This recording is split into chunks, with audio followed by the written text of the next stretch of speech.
The Xenomorph, the ultimate survivor, the perfect organism. A creature not bound by the limits of our classical conception of biology. Part organic, part biomechanical.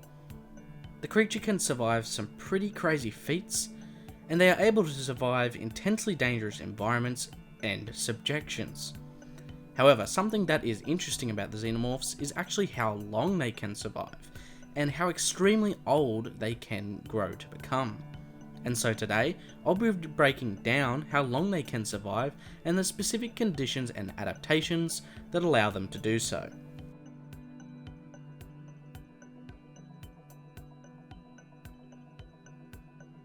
Many a times in the Alien canon, we have seen the Xenomorph's ability to live for very extended periods of time.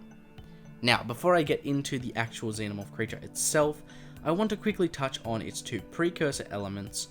The Ovomorph appears to be able to have the ability to survive indefinitely. Ovomorphs, to our current knowledge, do not physically age like other organisms do, and instead they have been seen to last thousands and thousands of years at a time, only ever expiring after their facehugger inhabitants finally emerge and sap all of the Ovomorph's biochemical energy.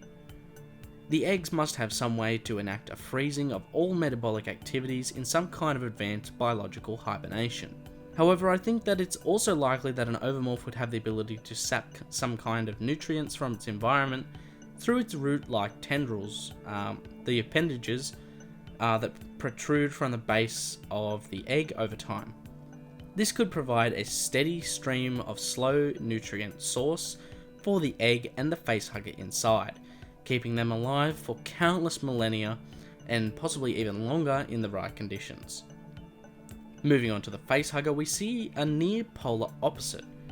The facehugger actually has a very short lifespan, and the creature's only real purpose is to attack and attach a host organism that has come close enough to its Ovomorph housing.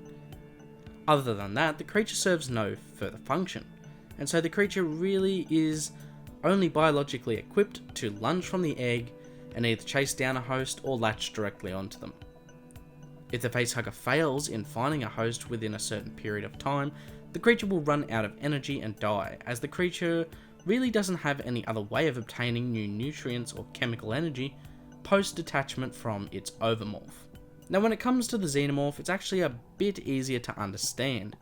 The first of the two parts to answering how long a Xenomorph can survive is how long can it live if it is physically active the entire time? Well, from that we can tell that Xenomorphs should be able to survive for a fairly long time in an operational or conscious state. We see time and time again Xenomorphs being active for weeks and months on end, with good examples of this being the Xenomorphs on LV-46 during the progression of Aliens, and sort of leading in from River of Pain as well. The clone Xenomorphs in the case of Alien Resurrection, and presumably much longer than that indicated to us from the test specimens found in the Cold Forge facility, and also on the Weyland-Yutani Black Site planet, where exists a massive alien infestation originating during the Alien Resistance comics, to be followed up years later in the Rescue comics. Judging by what we have already seen so far, I think it's safe to say that a Xenomorph can survive for a very long time and would easily be able to obtain more nutrients via its exceptional digestive system that I have covered in another video in depth. How long though, exactly? Well, while we can't be sure, I do think that it could survive for at least a few hundred years in the right conditions, as I feel like they would still eventually age, mind you, much slower than a regular human would.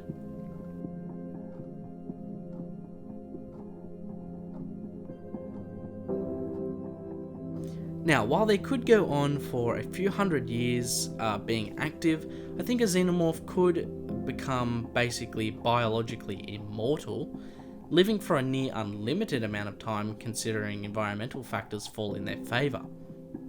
There are a couple of examples of this in canon, but none better than the example in the Alien Out of the Shadows novel. In this novel, we follow Ellen Ripley and a group of miners on the planet LV-178.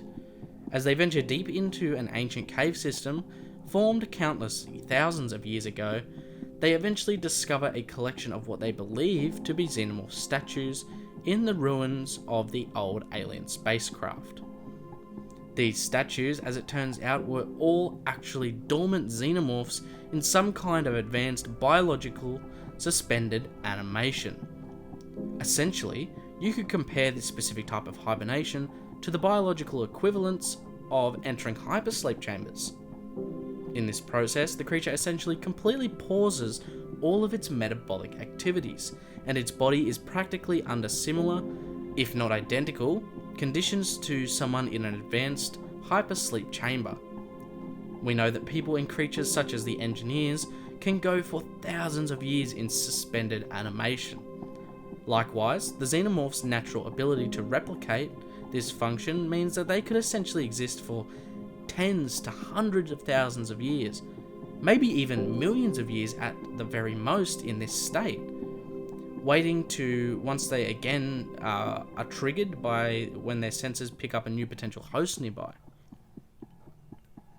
The ones in the Out of the Shadows novel date back to at least a few thousand years, and were still alive and healthy and situated in stasis at the time of the Marion crew running into them or stumbling upon them. Aside from this example, we have seen many a times how Xenomorphs will enter a resting state after it believes there are no further hosts or threats to capture or eliminate.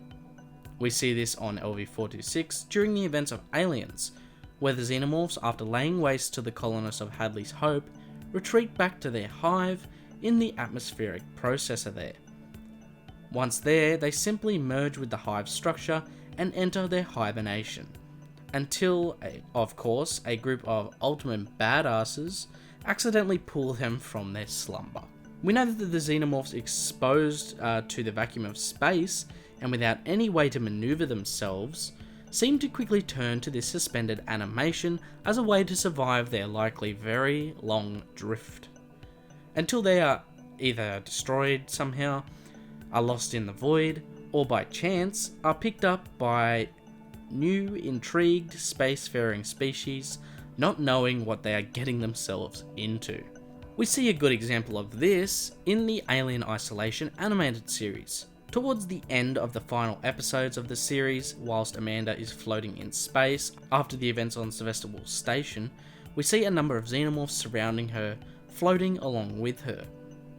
However, she notices that they do not appear to be moving, and instead seem to be in some kind of sleep state, which is obviously the before mentioned process. So in knowing this, let me know in the comments, do you think that the big chap from Alien or the Queen from Aliens is still out there somewhere, floating, slumbering, and awaiting their next victim? Before I go, I just wanted to let you guys know about the merch store called ACHERON's Colonial Marketplace. Here you can pick up a variety of ACHERON and Alien themed merch from 3 distinct product lines, including shirts, hoodies, mugs, blankets, stickers, bags, and even phone cases. So if you want to support the channel and look good doing it, pick up some ACHERON merch. But what other videos would you guys like to see? If you have any ideas or have any questions you would like answered, please meet me down in the comments. If you did enjoy the video, please leave a like and go check out Project ACHERON on Twitter and Discord. If you want to support me further, you can become a patron where you can get access to early and behind the scenes content, the monthly and Alien Day giveaways, as well as the patron only engraved set of items.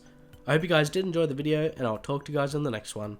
Until then, this is Project ACHERON, signing off.